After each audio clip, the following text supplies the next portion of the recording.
everybody. This is Bo. We're back in the house again. Listen, man, we had a great opportunity right now to have a conversation with one of the best in mixed martial arts. He has fought IFL, UFC, and Bodog.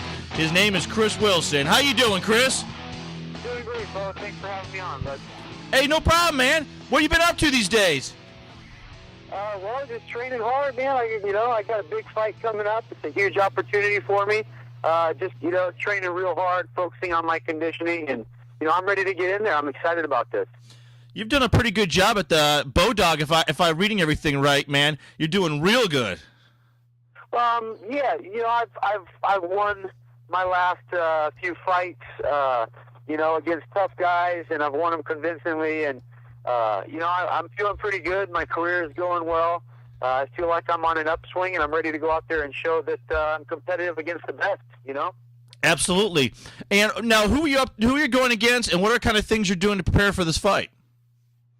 Well, my next fight is against tough welterweight contender, actually, for the title in the UFC. His name is John Fitch.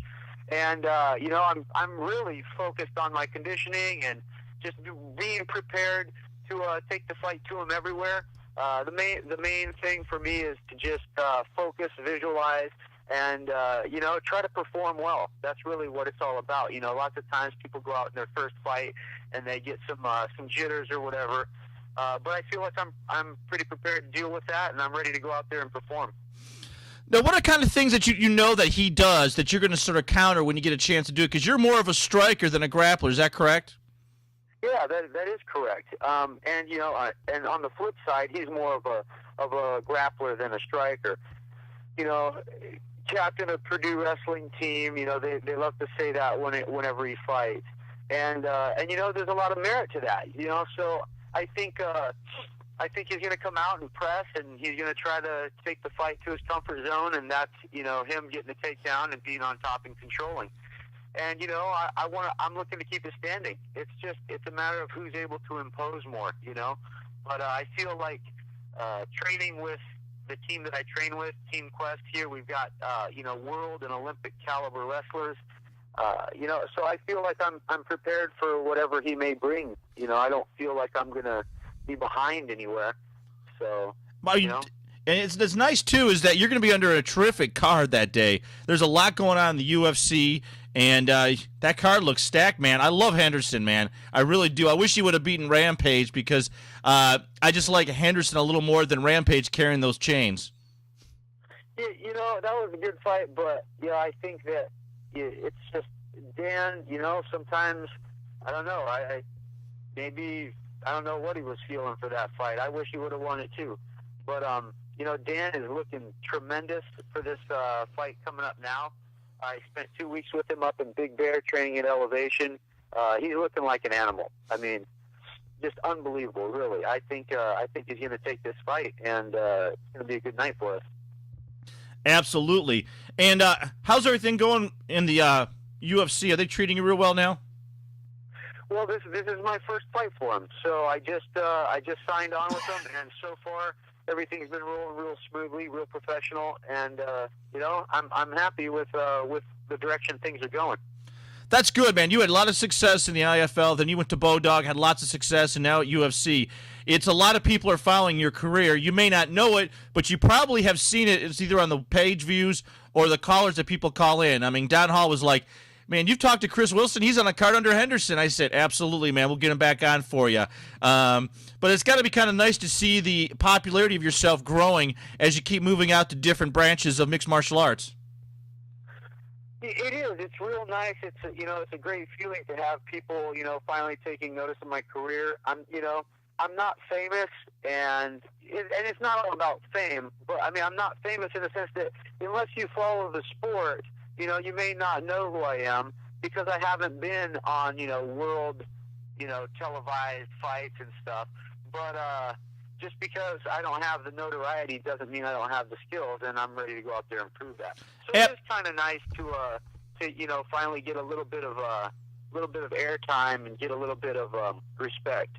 Absolutely, and you deserve it all. I mean, you dominated in the IFL, and that's where we first came across you. You went to Bodog and had some love from there, and the UFC is probably going to give you the max amount of exposure as far as mixed martial arts and across the board. Between the IFL and UFC, you're going to cover yourself extensively as far as viewer followership, and the UFC more so because that's considered the crown. So it's kind of nice to see you there. You deserve it, man. I just can't wait to see that fight. Thanks a lot, man. Yeah, I think it's going to be exciting.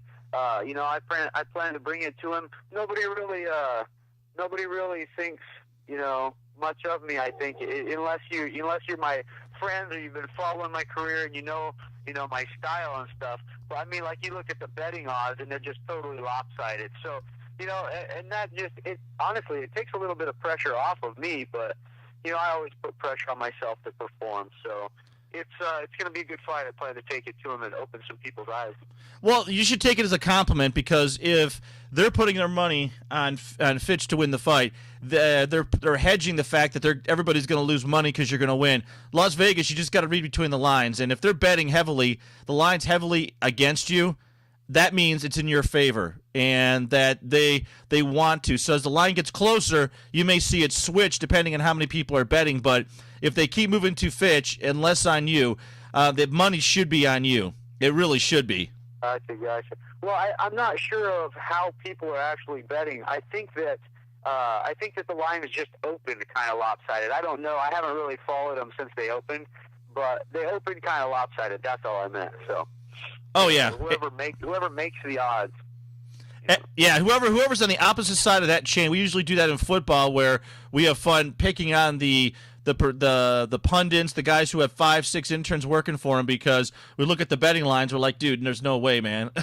The money's over here. We know where the money's coming from. But enough with that. But I'm looking at the undercard. You got Arlovsky. I mean, O'Brien. I mean, you've got some big names on this undercard. Evan Tanner's coming back against Yushin Okami. Sanchez is on the card. Koshek's on the card. I mean, there are a lot of good, cool fights on the card. I'm really happy to be a part of this card.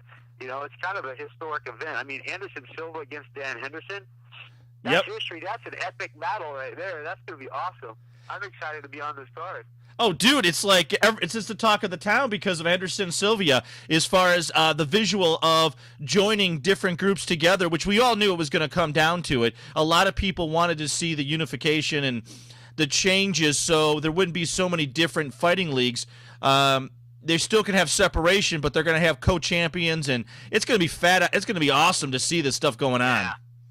Yeah. And Dan fighting a little bit closer to his natural weight. Man, he's a terror. I mean, he was beating guys up at 205 lots of the time. So coming down and fighting a guy at 185, I think it's his cup of tea, and I think it's not gonna be anything new for him. I mean, he's used to bigger guys, so I think it's gonna be good for him.